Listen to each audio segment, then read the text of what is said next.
wonderful stuff. Right, what else have we got? We got another vinyl album. Oh, this is interesting because I knew nothing about this band.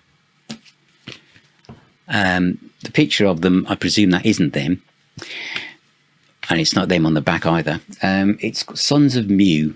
This is, and the album is called "Are You Tired of Being Human?" I imagine if any of us put on the news at the moment, we might actually put our hands up to that. This is on luxurious white vinyl. This is from a label that I've supported a lot on the channel called SkidMark Records, and this is the first of the Sons of Mew albums to appear on vinyl. It's also available on CD, and it says here musical collaboration that draws their influences from the likes of Killing Joke, Hawkwind, The Fall, Dead Kennedys, etc. And it certainly does. Is there a picture of them? Not really very easy to see. Just about see them there. And the band are Pete Morley, Neil Marsden, Benedict Lapin and Nick Venables. Sons of Mew. I really like this. In fact, I've shown you a lot of things already, but this is a brand new band. So this was completely new to me.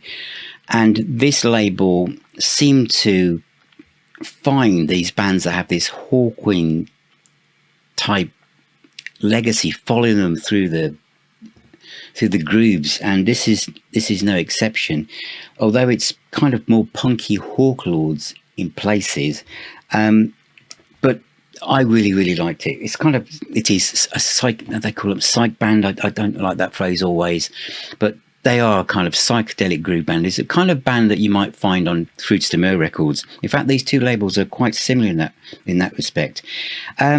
There's lots of driving rhythms. There's lots of changes in the music. You're not quite sure where it's going to go next. The riffs are hypnotic. Sometimes you've got almost like an Americana type guitar sound that kind of hangs in space before it moves into a kind of 60s vibe a little bit. There's a track that sounds like Pink Floyd, the Syd Barrett kind of like Interstellar Overdrive type riff as well. That's one of my favourite tracks, by the way. That's a Locksmith. There's lots of kind of, if I say the word funk, it might give the wrong idea to some of you, but there is a kind of funk feel to some of the guitar riffs and the way that the songs kind of unfold in front of you. Very, absolutely loved it. Lots of fuzz bass, lots of kind of half distorted, distant vocals and stuff.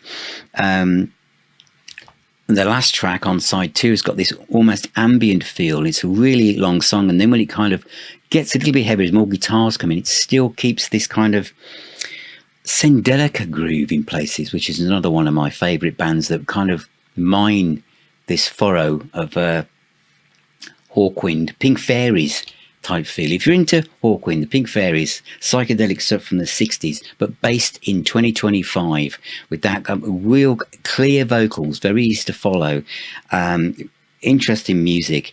This is a great album to explore.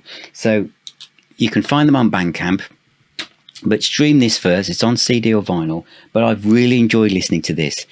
And I listen to all the albums that I review. I listen to obviously several times, but this one has been on probably the most out of everything that I'm showing you. I really like that.